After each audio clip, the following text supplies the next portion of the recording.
Yes, such a beautiful, beautiful song, Na Iwe Maombi by Evelyn Wanjiru. I think this is a season where God is calling us to a whole different level when it comes to prayer. I think for me, that's actually what is happening. I feel God anasema manze, when it gets to prayer, we need to tighten those knots because something is about to happen. God is about to do something in each and everyone's life. But yeah, we are back with the Daily Nation and also the Standard and the Business Daily so that we can get to know what is happening in our country. And as Gigi always says, so that we can know how to pray. So it's quite unfortunate because I see the very first story here is about this, the story that we've been doing, Rita Waeni Mwendo, the 20-year-old university student who was killed in a city short rental house last weekend. I think we did this story and it's very horrifying even how the situation was. I was reading yesterday and that actually the suspect was demanding a sum of $500,000 from her family and holding her ransom. It says Rita Waeni, 20, had never met her killer. She had on several occasions declined the man's request for a meetup until on that fateful Sunday. Meanwhile, fresh details have emerged that the suspect demanded a 500,000 ransom from her family. So it's really unfortunate. And the details of this particular story are even gruesome and heartbreaking. And our prayer even here is that God will really help us because such cases have become very many, and it's really, really disheartening. And in other news, I see here cabinet jitters as Ruto calls retreat. Anxiety has gripped cabinet and principal secretaries after President William Ruto convened a retreat early next month to review their performance. So see hapa tu Hope Media tunaenda kureview. And while he has yet to drop any of his senior officials, the head of state has accused some of them of being clueless about their roles. But the planned meeting has triggered a flurry of activity. I think this is the first time we are hearing of such a case. Like, yo, ebu kujeni tuone, munafanya nini? Mlichaguliwa? What are you doing? But I like this because as much as of course it may bring an uproar of kwani tuko shule, kwani ni kazi, you know, I think it's a good way of ensuring that there's accountability even for the money that is being, you know, taken in that direction. Also, so they need to justify their huge bucks. Yes. Even you are sure you don't want to justify huge the huge bucks. Bado kulima mdogo. Small fish. Okay, and I see also the second page, that is, I see the story about Waeni's killers, so you can find it in more detail in page 2 and also 3. And I also see tension as Ruto calls for cabinet retreat over dismissal performance. That is what we have touched on, and it says that please perform because the president has a contract with Kenyans, and it is your performance that will assist him to fulfill that contract. That is what DP Rigathi Gachagua has told the CSs, that perform, do your work. Because if you don't do your work, it means that, because you know there's those promises that Ruto has given to the Kenyans, meaning if the CSs don't play their part, Ruto would look like the bad person. So yeah, that's a story. That's an interesting one on page 4. And I see also page 5, lawyers lobby one CJ Koome against dialogue with president. LSK President Eric Theuri saying that we take the position that the CJ should not kowtow with the executive by submitting herself for dialogue. So that's a story you can find in more detail on page 5. And I also see Ruto criticizes Raila in fallout over Koome talks. And Chief Justice has proposed talks with the president following his attacks on the judiciary. President William Ruto saying Raila and the opposition are asking the CJ not to have talks with me, yet I recently held talks with him. Why does he not want others to have the talks? Okay, a story you can find in more detail on page 6. And moving forward, I see not even a cent more. CS says on calls for fees hike. Mashogu says school heads should be prudent as everyone is feeling the pinch of the economy. So hapa ni ile tunasema tusaidiane jamani, Sababu if they hike this these fees, that is putting a burden on also the parents. Yeah. But then the head teachers would argue, hata sisi hiyo economy imetutwanga, we have to do what we have to do. Yeah. But I really pray that there will be a consensus in a way that they agree. And it's going to be in a way that doesn't hurt either parties. Education CS saying that I strongly urge all principals and boards of management to prudently use their funds for their intended purposes, so they don't do anything extra. And I see big tourism boost as Fly Dubai starts direct Mombasa flights. Kenyan government officials at hand to receive inaugural flights to the coastal city. And I see here that the increased competition en route could see passengers pay less. This is a story you can find on page 8. I see policeman in club shooting faces 4 charges, a story that you can also find in brief. That is on page 8. And I also see there is something here about evictions loom as private farm. NTSA reclaim lands. Thousands of Kenyans have been taken advantage of by unscrupulous land dealers, leading to losses. Quite unfortunate. And 18.9 is the acres of land in Obama Estate, Nairobi, that private company has claimed after winning a court case. And 6 acres of land is the amount of land that NTSA is reclaiming in Voi. The agency says the land is meant for construction of a vehicle inspection center. And I also see here judges encourage talks in Kirema land case, a story that you can also find in more detail on page 10. And on page 10 as well, Mackenzie and 30 others set to undergo mental evaluation. Yesterday we did a story that Mackenzie has been charged with murder, terrorism.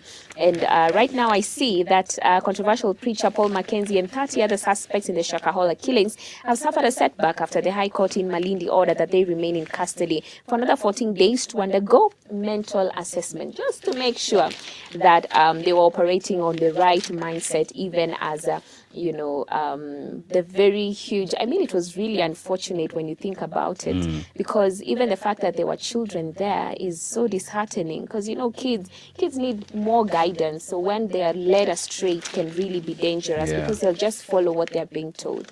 And on page, the very back page, I see audit, State House, new KCC have most ghost workers. State House had 483, while new KCC had 492 staff not captured in staff register 2023. 19,467 being the number of excess staff members recorded in registers against those reported in approved file vacancies. A story you can find on the back page of the Daily Nation. And on the sports page, that is on page 35, Ghana's Hutton. Ghana's Hutton focus on Egypt's tie after clash with Fun. Okay, interesting. Defeat for Black Stars could see them staring at prospect of first round elimination. All right, you can check that out. That is the Africa Cup of Nations currently happening at Cote d'Ivoire. And I see Gore cannot beat Tusker in a fair fight, Matano claims. Brewers coach calls for scrutiny of officiating as the two giants prepare for big clash on Saturday. Quite interesting there. That is on page 35. And that's it for the Daily Nation. All right, let's focus on the Standard. And they go with the headline of a very sad state of affairs. This is the killings that have been reported over the last few weeks, days, months. And killers chilling SMS demands revealed. Family of slain varsity student Rita Waeni tells of their horror when, following her disappearance, received messages from her phone asking 500,000 shillings ransom, only to later discover her badly dismembered body at a morgue. Stories are extensively covered on pages 2 and 3 And they have photos of 5 ladies who have so far been killed in these killings. So we have Phyllis Chebleting, aged 20, a student at Karatina University. Her lifeless body was found at boyfriend's house in January last year. Eda Nyambura, aged 20, her body was found in a bush in April 30th last year. Police said the Masai Mara University student was raped and killed. Scarlett Wahu, aged 26, she was a socialite who was killed at an apartment in South B, Nairobi, on the 6th of this month. And then we have Jane Jerop, aged 36, a Kenyatta University master's student whose body was dumped at Gichuri Estate in April 2023. And of course, the latest also of Rita Waeni. And we are broken and our lives have been shattered. Our entire family is yet to come to terms with this tragic event. That is Dr. Lillian Mutea, sad story there, and it's covered extensively on pages 2 and 3, and they are saying concern over rising murders in apartments. Experts argue such killings could be linked to cultic practices and behavioral degradation. Security professional advises parents to protect their children and should be concerned about even those who are above 18 years. And clearly, because all of them, you see, aged 20, and also the other thing they have in common is that a majority of them are university students. So we need to be careful, and also everyone actually should be cautious of who you are meeting, and where as well, to avoid what has been happening over the last few weeks. And I think even to add, you're seeing these things happening even in Airbnbs, and I think it's important, if you don't know someone very well, don't meet them in a closed up space. You'd rather go in on an open public place where at least you're sure of this person. But I think it's also a bit of it goes hand in hand with the immorality and behavior degradation that is really on the rise.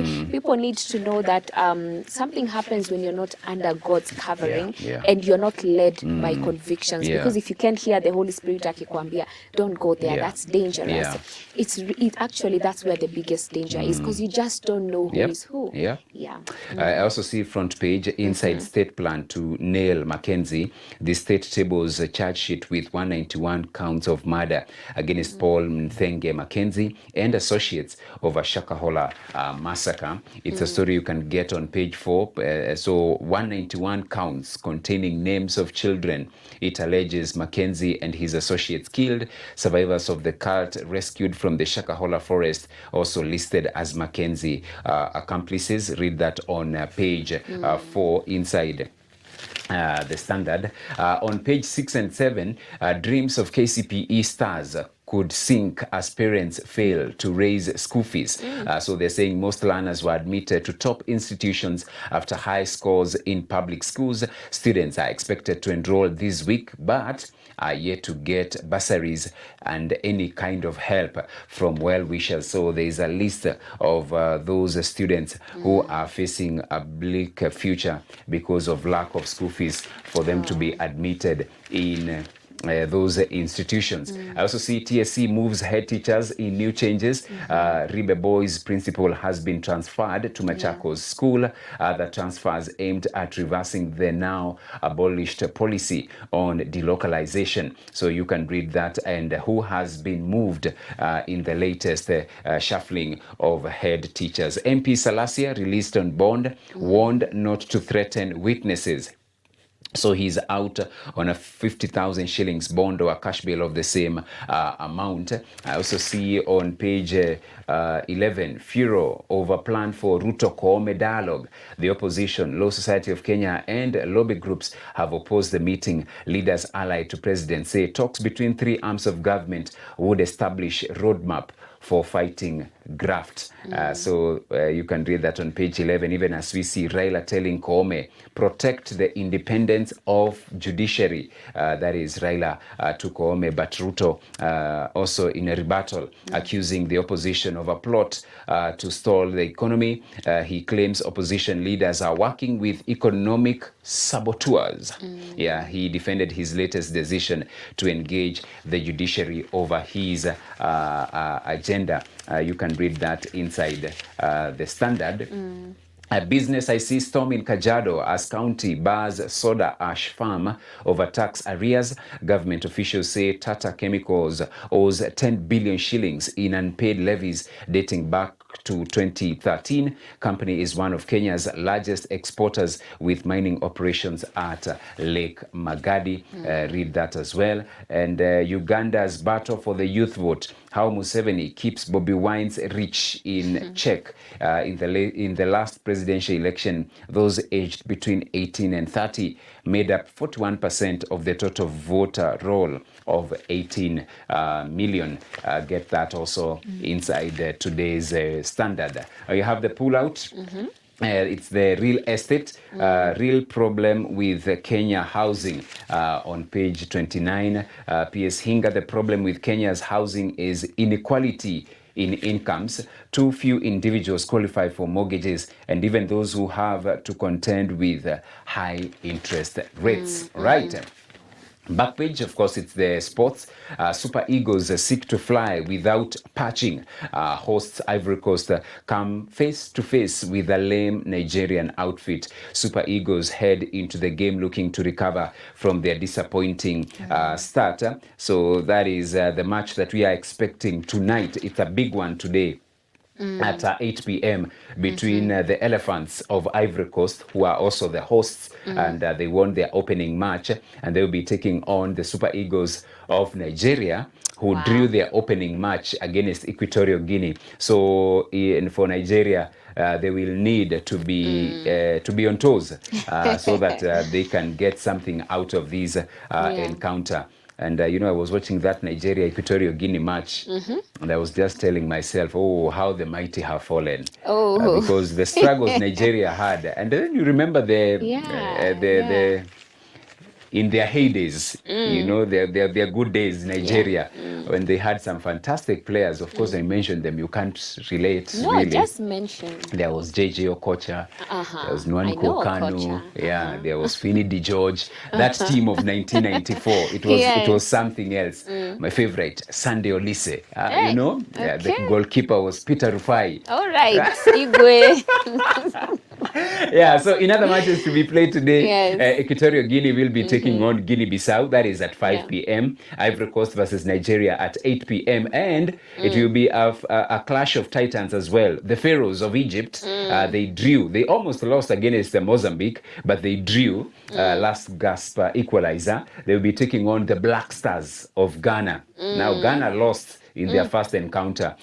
So, again, they will need to be on toes. Should they lose today, I think it's a game shot. I think so. Wacha tuone itakavyokuwa. That match is at 11 p.m. I also see Australian Open loses another champion, Mam Wozniacki. Jabber and Wozniacki are out of the Australian Open in the second round. Coco Gauff advances and will next play another American, Alicia Parks. So that is in today's Standard. Business Daily, Israeli firm SBI paid 6 billion shillings for Kenha Road contract breaches. Payments follow orders by courts, UK arbitrators. Dispute sparked by cancelled deals for Kisumu Kericho roads. I also see Kenyan elite investors to buy Nova School's buildings.